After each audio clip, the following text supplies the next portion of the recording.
Who is God? This million-dollar question has plagued prophets, saints, poets, and theologians. Is God the famed big guy in the sky, stroking his beard from eternity to eternity? Is God separate from the universe, with no basis for relationship with any of its parts? Never mind us chemical scum in the far-out corner of some random galaxy. Is God relevant to our lives? What is the soul's response to God? God manifests himself in the dynamic, ever-changing structure of reality itself, not in contrast to it.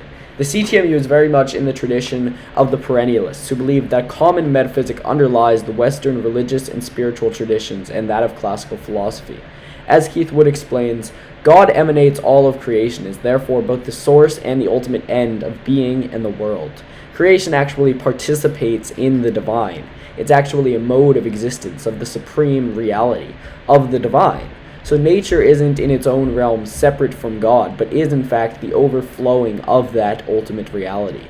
The world is not just created, but it's created and sustained by God. In every moment, it is his creation. The CTMU affirms a meaningful conception of God with its roots in Eastern and Western mysticism.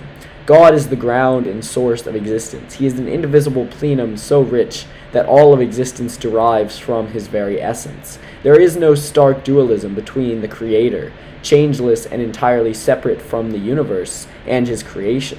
In the CTMU, there's a mapping, a grammar, because reality is a language called the mu-morphic grammar, which attaches God to his secondary images. In other words, the entirety of reality is injecting its being into the individuals within it.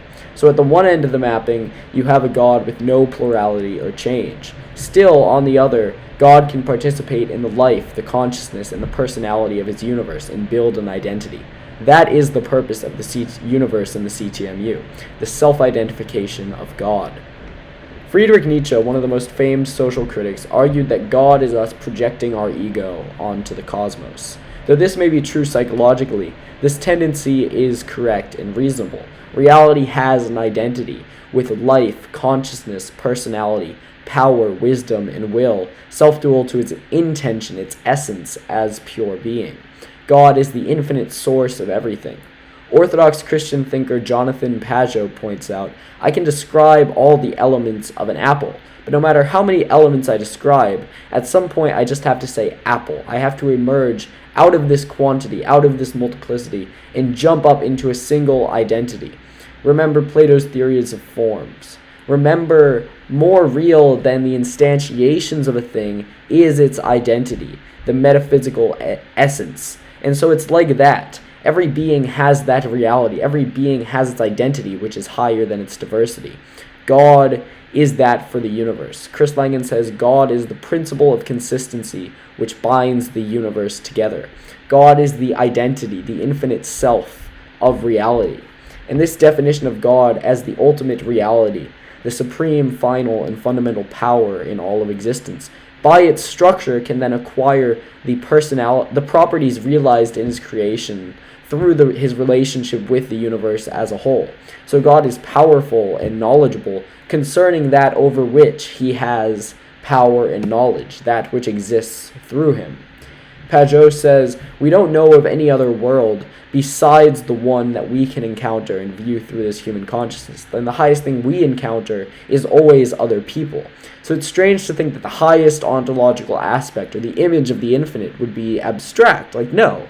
The image of the infinite has to connect to our experience of the world, which is a personal experience, and it's an experience that is through consciousness. And consciousness and personality are far more fundamental to reality than matter or energy.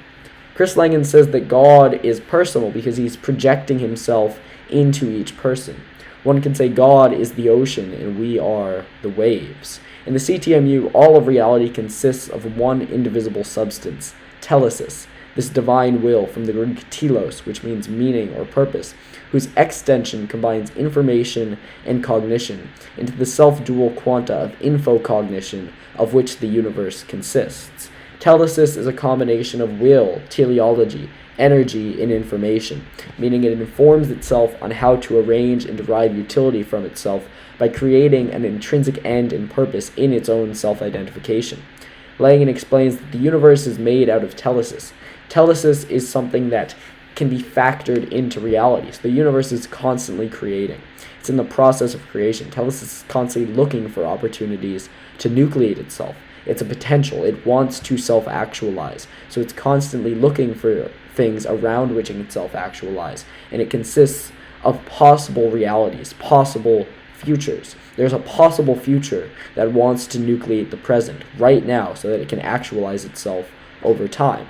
And so creation, you start with this closed grammar, unbound telesis, which is pure, formless, infinite, expansive potential. And from there, the order that is good is extracted out retrocausally from the future to the past through this telesis, through this telic recursion. It's calling on itself and then becomes the universe according to the will of the creator. Creation is a self-simulation by, for, and through ultimate reality. Reality is an identity operator which identifies itself through the process of creation and then attributes existence to its own identity. In the CTMU, God is called the GOD, the global operator descriptor of this reality self-simulation. As George Hedgel beautifully said, from this chalice of the realm of spirits foams forth to God his own infinitude. God, the ground of being, the ultimate reality, creates out of his own substance. He participates in all the joys and sorrows of the creative drama, the most profound expression of the divine life. God's life and that of the cosmos are ultimately reflections of a single unfolding reality. Hedgel says, the self-unfolding of spirit is a process that leads to an ultimate goal, for spirit to come to know itself as spirit. The ultimate goal of existence is the fully realized self-knowledge of God, and the cosmic logos to be recognized in all and by all, the creator and the creation, one. As Prophet Zechariah said, the being of God shall be king over all the earth, and on that day God shall be God, and his name one. And as the psalmist sang, for with thee is the fountain of life. In thy light shall we see light. Let the light shine forth in the darkness, and may the peace of our Father in heaven be upon you. Like and subscribe. Peace.